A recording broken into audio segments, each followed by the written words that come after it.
Hello friends, welcome back. I know I said I would drop the picks on Tuesday, but it's been a hectic week. You would know that, especially if you are an American.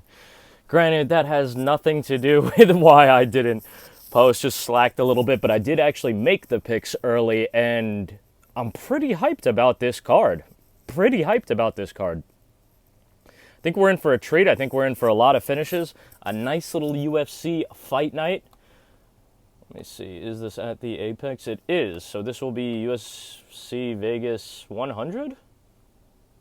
Are we up to 100? Maybe UFC Vegas 99, maybe UFC Vegas 100. I'm not sure, actually. But somewhere around there. Multiple fights got canceled. There was a fight with this man, Cody No Love, the legendary Cody No Love Garbrandt, which I was really looking forward to. Unfortunately, that fight got canceled, and they couldn't rebook an opponent for Miles Johns. There are some other fights that I think are very interesting. We're about to get into them. This is a bit of a weird intro. But without further ado, starting off with the early prelim, women's bantamweight bout of Melissa Tanya Mullins, as I've heard her called, versus Klaudia Syguła. Just had to look over for a quick sec. Also, apologies on the pronunciation of the last name for Klaudia. I am not Polish myself, and I don't speak Polish.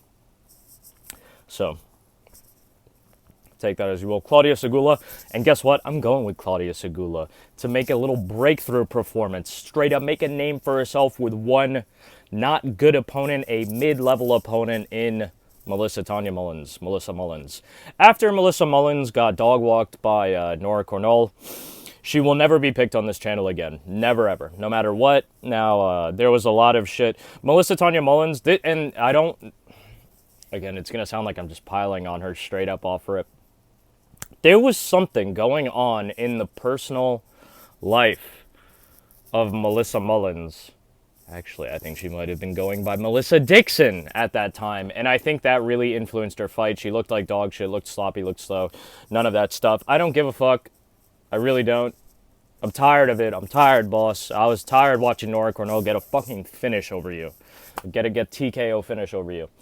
So, I think Klaudia will whip your ass. I'm not going to lie. Melissa Mullins, credit where credit is due, she knows how to grapple. And I only say that as in, like, you could know how to do a front flip. Like, you flip your body over, you tuck and roll. But being able to do it is a lot different. I think Melissa's going to struggle in this fight, even though I haven't really watched much tape on Klaudia. I only really read on paper. I'll be completely forthright with that. Klaudia, though, however, very interesting record. 6-1. It might seem that she's very green, that she hasn't fought a lot, but actually she had a decent amateur career, ups and downs in the amateur career in Poland, in the Polish regionals. Something very interesting to note, the women who were beating her on the Polish regionals, and I think the one woman who beat her as a professional, they have very respectable, fucking insane amateur records of their own. Granted, most of these fights are amateur. We're talking about like 20-plus amateur fights. But these women are getting finishes and stuff. What I'm trying to say here is that I think Klaudia Syguła is at least around girls, or has been fighting girls on the come up in a similar state to her, fighting okay competition for where she is at. Melissa Mullins, I'm really not, I have no faith in her to win a fight. So Klaudia Syguła, the pick, we'll say by decision. If not by KO TKO, I'm not going to lie. But moving on. Tresean Gore versus Antonio Trócoli. Actually kind of spooky hours here. This, to me, is one of the harder fights to pick. Not for the best reasons, but not for the worst, to be fair. I might be going with this man, Antonio Trócoli. You can check down in the comments if I've changed my pick on that. That I might change, but right now I'm going with Antonio Trócoli. Did he get finished by Shara? Yes. Was he actually in there, though, with Shara and not going out like a straight bummy? In fact, did he make Shara lose stock in that fight even though he got a finish? Yes. Yes, he did. Yes, he did. Tresean Gore is 4-2, right? 4-2. 3 of those fights took place in the UFC. He has a 1-2 record as a professional in the UFC. And he's just, they've been, even though Antonio Trócoli is like a journeyman, would be being generous, some would say, he's fought way better comp than Tresean Gore. Tresean Gore does have a win over Josh Fremd. That was 2 years ago. That was 2 fucking years ago. Not saying Tresean Gore is just going to go out there like some schmuck, some bum, get finished, get violated. Like, he's not getting sent out there to lose. I think this is actually a pretty close fight. However, Antonio Trócoli, what we did see against Shara especially, he's huge. That motherfucker is huge. If he can get in shape and get some rhythm going, I think he'll beat Tresean Gore, honestly. Moving on. Not too much about that. Antonio Trócoli by decision. Cody Stamann versus Damon Blackshear. We meet again. One of my favorite low-key dudes. He had... Oh, God. We were spoiled. We were spoiled with his last fight. His last fight was against another dude who's even, like... Even though he's way more successful than Damon Blackshear, I actually had a little Freudian slip. I said the dude's name. Even though he has had a lot more success than Damon Blackshear, this guy I'm referring to, who I have not yet named, they've, like, kept this man, Montel Quick Jackson, on the low. They, like, hide Montel and let him out once in a while just to violate a new prospect, honestly. And, you know, maybe some people will start to criticize Montel about maybe not having the strongest competition against him, but he's racked up wins and wins, finishes and finishes. Dude looks very good. I say all that to say this. Damon Blackshear's last fight gets matched up with Montel Quick Jackson. I was fucking terrified. I was like, God damn, bro. Like, this is not, like... It's such a fire matchup for the fans. Like, it's a fight that you want the UFC to make and watch. Like, it's like, oh, shit. But I wanted to see both... Dude, like, I thought it was gonna be worse for Damon. Even though I picked Blackshear to win that fight, I was just like, yo, like, this is a tough matchup. This is a tougher matchup for Damon than I think it is for Montel. Like, ultimately, not to say it's worlds of difference, but that's what I thought. We're talking about an old fight here. I'm going with Damon Blackshear. I think Damon Blackshear, despite getting finished by Montel Quick Jackson is fucking nice himself. I also think Damon Blackshear is nice. I think he's nice. I think he's had a real rough road. I think I will always say that the Mario Batista shit was a fucking robbery. Mario Batista's career would not be what it was if that fight goes the other way, I think. I don't think he ever fights Aldo, or at least not now. All right. But we'll pause the schizo rant. We'll hold the schizo rant. All schizo rant and actual U.S. 2024 presidential election talk will be on this weekend's Smoky Hours Fight Companion. So if you want to talk about politics, you want to talk about tweaky schizo picks, hop in the Fight Companion. We'll talk it out this weekend. Usually we try to keep politics and religion off this channel, but it's a part of life. You know, it flows in everywhere sometimes. But I digress. Cody Stamann is not bad at all. Not bad at all. I just think that Damon Blackshear, less mileage, in better shape, in better form, despite being knocked out. We'll have to see. Despite being finished. I'm going to say despite being finished, we'll have to see how Damon recovers from that. Because I haven't seen Damon lose like that. That was the thing, though. I haven't seen him lose in that fashion. You know. And sometimes it changes a guy, really. We can only tell once they fight again. But Damon Blackshear there is the pick. Moving on. A lot of... decisions off rip, but I actually think there's going to be a decent amount of finishes later on. Low-key possibly starting with this one, but maybe there is not a finish, which is Chuck Buff, Charles Radtke versus Matthew Semelsberger. My son, Chuck Buff. Chuck Buff, man. Low-key came out of nowhere with massive improvements, despite getting... Again, this is kind of a similar situation, I think, to Damon Blackshear and fucking Montel Quick Jackson. I always say Montel Quick Jackson. It's a good nickname. Quick, you say it quick, flows, it rolls off the tongue nicely. Why do I say that? Because I think that Chuck Buff was kind of playing the Damon role. Like I said, it was just... It was rough. It was rough. Like... It was fucking rough, bro. It was rough. I thought he would do a lot better against Carlos Prates, but Prates is him. Prates is the fucking nightmare. He lives up to his name. He's the fucking nightmare. He violates people. His striking is deadly. It's lethal. That dude is another one of those dudes that, you know, like, if you were to only watch his regional fights, his pre-UFC career, you would be like, you know, this dude is, you know, he has like, highlights, definitely. He's talented. A talented dude, a skilled dude, has a lot of power. Excellent striker, but he's also lost to bums. He's looked chinny. He's been finished by bums. It wasn't anything crazy.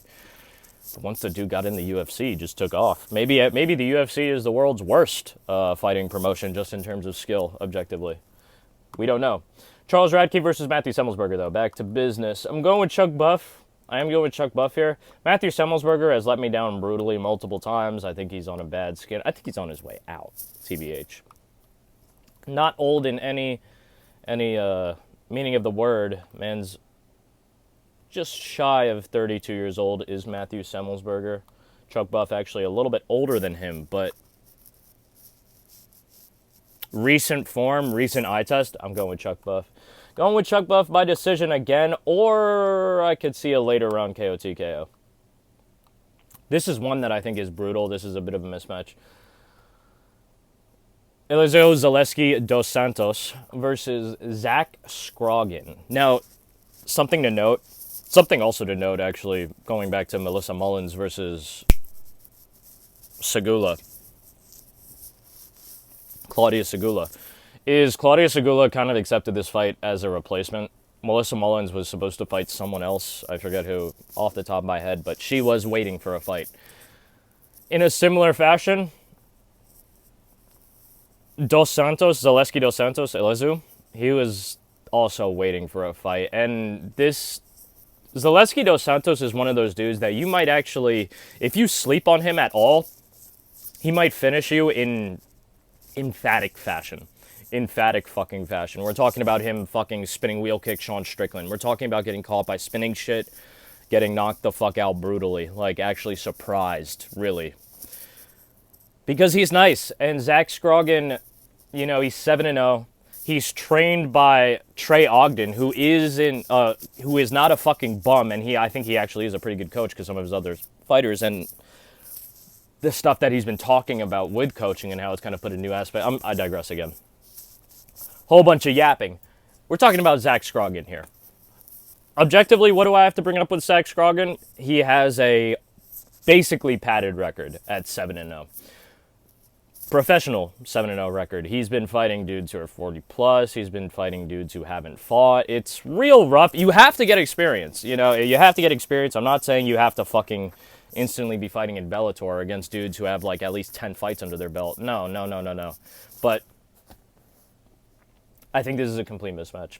I think it's a complete mismatch. I think Zach Scroggin is going to be in a little bit too deep, bit off a little bit more that he could chew in this one, with all due respect to this man, Zach Scroggin. I'm not doubting his commitment to fighting or his commitment to training, or even his will to fight, his will to step up and take a tough fight against a legitimate UFC veteran.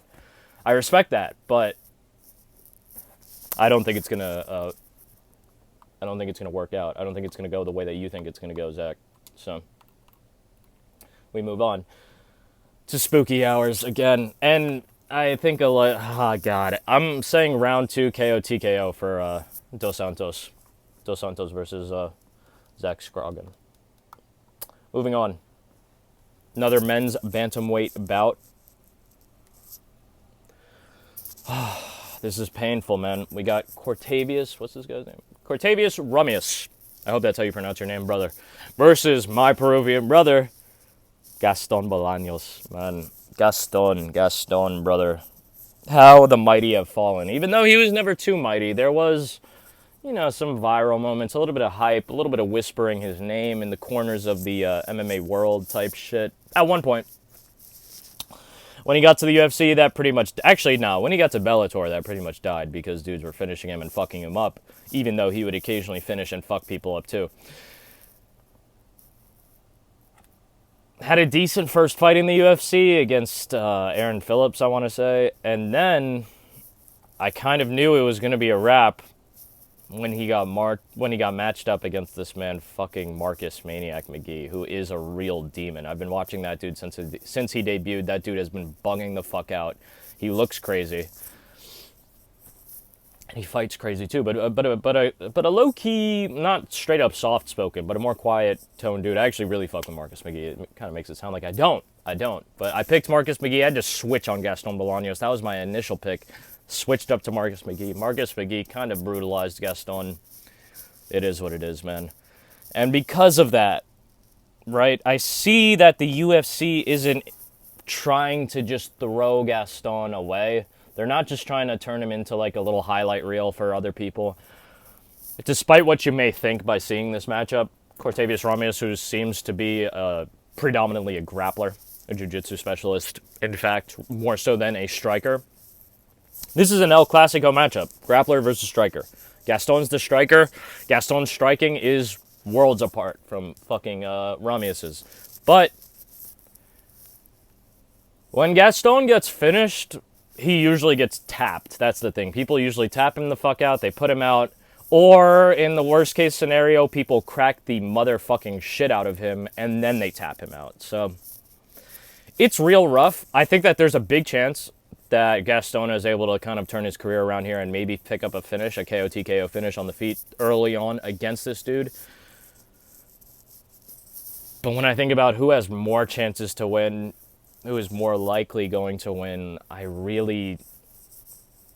I'm leaning ever so slightly Romious, man. I want to pick Gaston. I want to pick Gaston just emotionally, just because the dude's Peruvian. Also, this guy, Cortavious, is small. Thank God his reach is disproportionate to his height, but it's real spooky, man. Oh, fuck. Am I going to switch last moment?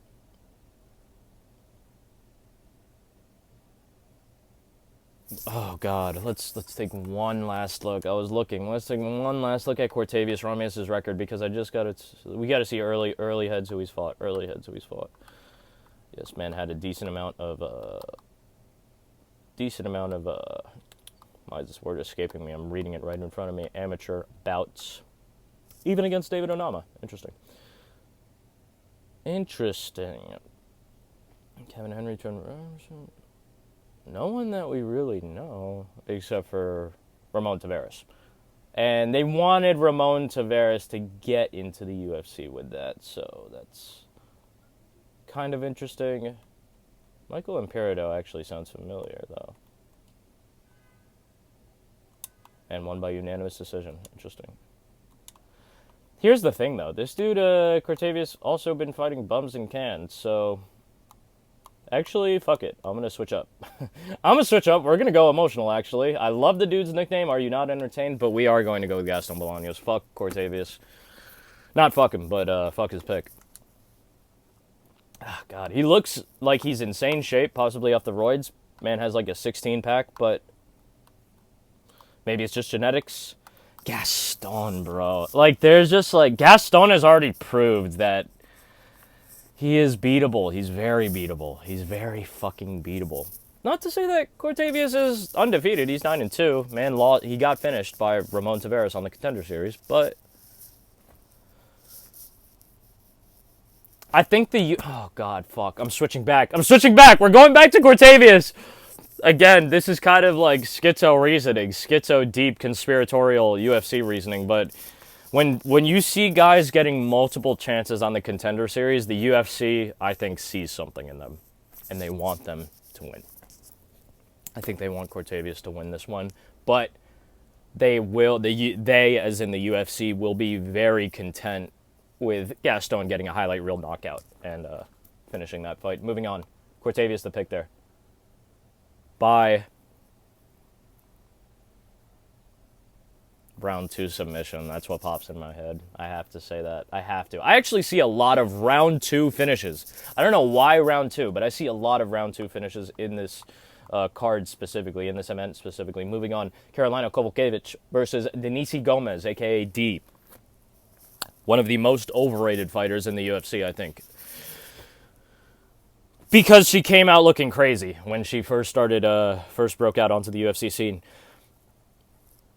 Now, I see people talking about the age of Karolina Kowalkiewicz. You got to remember Angela Hill dog-walked that ass. So keep the age comments to yourself now, you know. I always bring it up because I get scared talking about that shit. I get scared picking fucking 39, 40-year-old fighters against fucking sub-25-year-old fighters. Like, that's scary. The biology exists, you know. It exists for a reason. It's just nature. It's natural. But we have to think here. Who is the better fighter? Who is the more skilled fighter? I think it's Karolina Kowalkiewicz. I know her striking has looked dog shit at times, and Denise has a little bit of power, but The grappling, I think, is what's going to matter here. The grappling is what I really think is going to matter here. Maybe round 1, Karolina Kowalkiewicz gets finished by KO TKO. Big, massive overhand fucking drops or slumps or whatever the hell.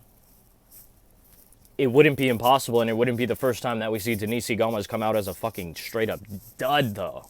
So, with all that being said, Karolina Kowalkiewicz, the winner by decision. I think she's going to use her grappling, her wrestling to kind of just take control of the fight, literally win the fight. Just straight up win the fight. Might be close, might not be close. Might be boring as a motherfucker, might be exciting, might be fight of the night, who knows. But Karolina Kowalkiewicz, I do think, will win. Moving on to a fight that I'm actually excited for and a bit spooked for. Mansur Abdul-Malik. Excuse me, I just want to make sure I pronounced that right. Mansur Abdul-Malik versus... Ooh, not sure how you pronounce this one because I do see multiple accent marks. Duško Todorovic. This is an interesting one to me because Duško, right?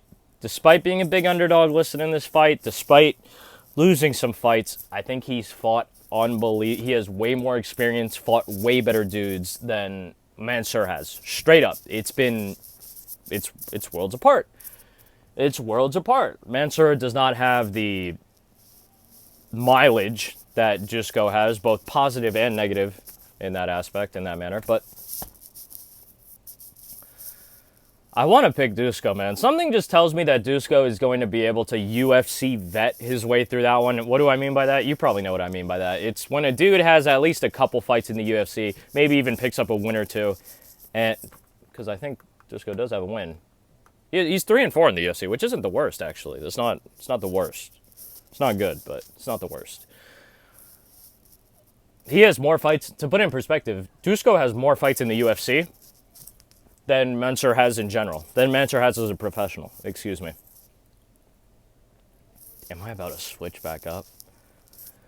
No, I don't think so. I do think that Mansur will be able to take down Duško and just hold him there to a decision. I do think that's how that fight is going to go. I'm actually going to be kind of rooting for Duško, though, because I think that they're trying to toss this dude out. But fuck that. Mansur is the pick. I do think that there's something there, possibly, for this man, Duško. There is a giant reach discrepancy between these two fighters. But I don't know if Mansur is going to use it like that. Like, we'll just have to see. Mansur is going to be the pick by decision. I know I was saying, like, finishes this, finishes that.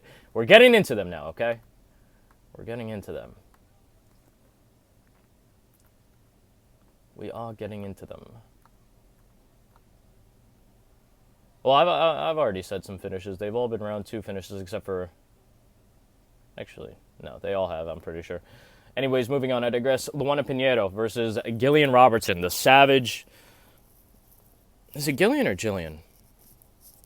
I've watched, like, fucking her past, like, 5 fights, and I actually can't remember this, but... The Savage, Gillian the Robertson Savage. You might even hear me change it up, actually, in this video, but... Robertson is a savage. She's gotten better with her fights, especially recently. I don't see a world where you pick Luana, TBH. I really don't. I actually think this is kind of a mismatch. A little bit of a mismatch, specifically in grappling skill, but we'll have to see. I also think Jillian is just bigger and stronger than her, too, but I could be wrong. I could be wrong. I also want to say I remember Luana doing some really weird shit. Like, something really funky happened in one of her recent fights. Maybe she quit or something like that. Basically quit. It was something very strange. Something very strange.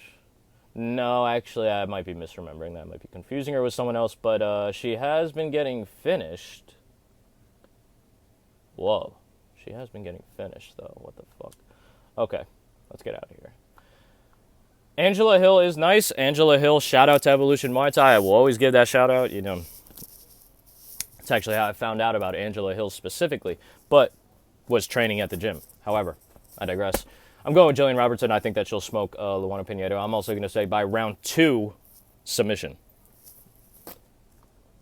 Possibly even ground and pound, KO, TKO, but I really want to say submission. Moving on. Gerald Meerschaert, GM3 versus Rainer de Ridder. the new Dutchman. I've been hearing a lot of hype. A lot of people are hyped up for this dude, Rainier. I'm not sure you pronounce his name, Rainier. I didn't watch too much footage on this guy. I do know that he fought that fucking Russian monster, that Slavic monster that Alex Pereira like fucks with. I think it was like the last guy to beat Alex Pereira before he went to the UFC or some shit. I think he actually fought on the Contender Series. Anatoly, some bullshit. I'll tell you guys real quick. Yeah, Anatoly Malakin. Might have butchered that name, but honestly, this might sound like a surprise because I think everyone is picking Reinier de Ridder, but I'm going with GM3. I saw a hilarious comment. GM3 by sub feeds multiple families multiple times a year. Like, it does. It be feeding families multiple times a year. That's true. Man, he comes through, bro. And actually, I think that it's not as maybe noticeable or as drastic as an improvement as, we'll say, like a young prospect can do. I think GM3's been looking a little bit better and better. A little bit better and better. A little bit fresher. You know, maybe revitalized his career. He's felt a little bit revitalized at where he's at right now. Picked up some subs, you know. My son, GM3, bro. GM3. The Brian Barberena shit, that's okay. But the Edmund Shabazian shit, that was like, okay, GM3, the man, like GM fucking 3. Let's go. I think GM3 is skilled enough to basically stop Reinier de Ridder, and I don't think that Reinier is a better grappler than GM3. He might be. He might be. I might sound like a fool. I might get exposed. We'll have to see during that fight. GM3 is the pick. Funnily enough, not by submission. I'm going to say by decision. I think that both of these dudes are relatively peers, at least, in both grappling and striking for that,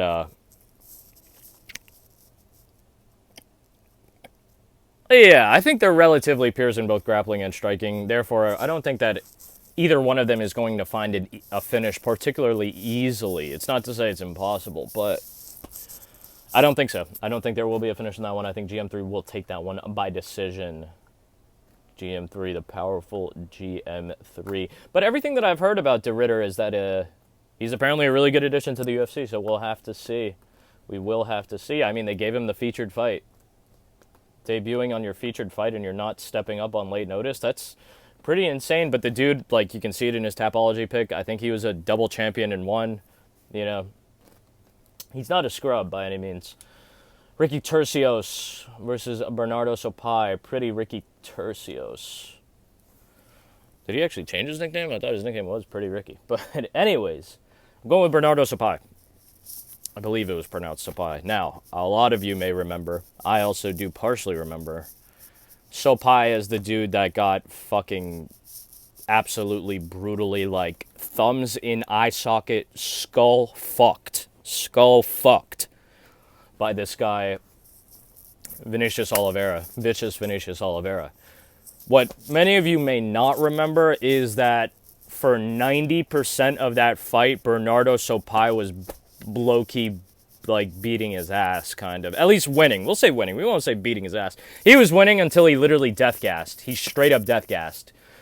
That's what we mean when we say death gas. I'm giving Bernardo Sopai another chance. I'm taking him to go by round 3 KO TKO. I do think that Bernardo Sopai has a lot of power. I think he's very athletic. I think he's competent enough to stop the wrestling that Ricky Turcio is going to offer. To decline it, I should say. If it's being offered, he can decline it. But in the later rounds, I can see the accumulation of all the damage, all the strikes adding up for Bernardo Sopai, and he finds a finish. You know, he pressures Ricky Turcios. Maybe he ends up on top of an exchange, a grappling exchange, initiated by Ricky Turcios. We don't know. We don't know. But I'm pretty confident in Bernardo Sopai. Ricky Turcios, ups and downs, you know. I think it's kind of hard to try to guess where he's at right now mentally, like the state that he's in. He might come out looking like a new man, but I do not think that will be the case. Bernardo Sopai, round 3, KO TKO. Moving on to the main event. Great main event. Neil Magny versus Carlos Prates. Carlos Prates, huge favorite, the Nightmare Man. And it's for good reason. I'm going with Carlos Prates by KO TKO in round 2.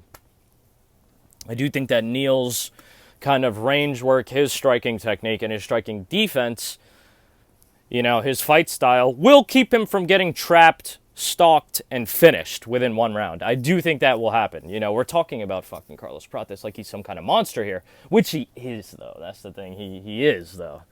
He is. That's what he's shown us. That's what Carlos has fucking shown us. He's shown us that he's a monster, that he wants to strike with you, that he's very comfortable doing it right in your face and finishing you consistently. Holy shit, man. The dude is on like a insane finishing streak. Not just win streak, finishing streak. Okay, going back, well, this was modified rules kickboxing. He's had a couple of those fights in there. But so 2021, the dude has not seen a fucking scorecard since November 2021, okay? To put that in perspective. I'll just count the fights and tell you. We're talking about Carlos Prates here, obviously. 2021, that was against Rafael Silva. I'm assuming that's how you pronounce his name. In a modified rules kickboxing bout in SFT Extreme 2. He knocked him out in round 5. So let's see. 1, 2, 3, 4, 5, 6, 7, 8, 9, 10. Did I count that correctly? We'll go back. 1, 2, 3, 4, 5, 6, 7, 8, 9, 10. The dude is on a 10-fight fucking knockout streak. That is insane. That's obscene. It's nightmarish. It's nightmarish, man. I don't know what to tell you. Neil Magny, obviously very crafty veteran, very skilled fighter. Definitely can pull off an upset like he did not too long ago. But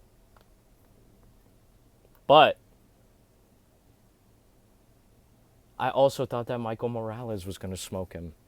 That was the thing, and he looked good against Michael Morales until he didn't, until he got cracked by, I think it was a spinning elbow, and then he got dropped. Like, it was rough. It was rough.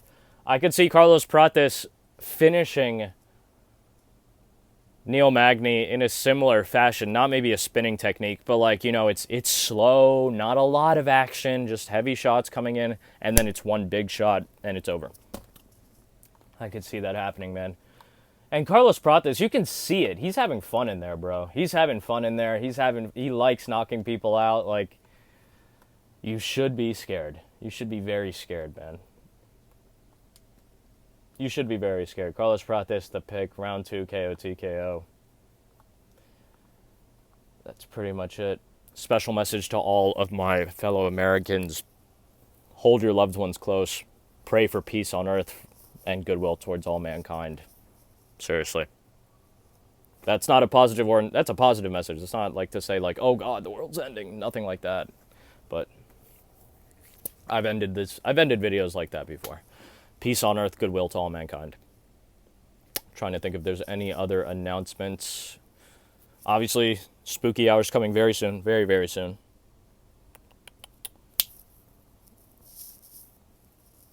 And yeah, we might get into a little bit of the politics talk if you pull up into the live stream this weekend on Saturday.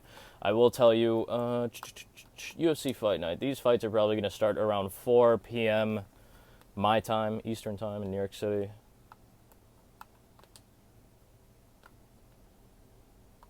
They do. They're going to start at 4. So you can see us at 4, pull up to the live stream. It's always a pleasure to have people in there. I think that's pretty much it, so I'll let you go and enjoy your beautiful Thursday afternoon. I think that is it.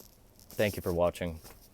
Subscribe if you want to see more content. Like the video if you like it. Dislike the video if you dislike it. If you think I'm crazy, whatever reason at all, just leave a comment. Let me know why. Leave a comment and let me know anything in general. Let me know a fun fact, what you had for lunch, breakfast, whatever the fuck, who you got winning the main event. Anything at all. I love seeing the comments. I always try to respond. And as always, much love. Big kiss.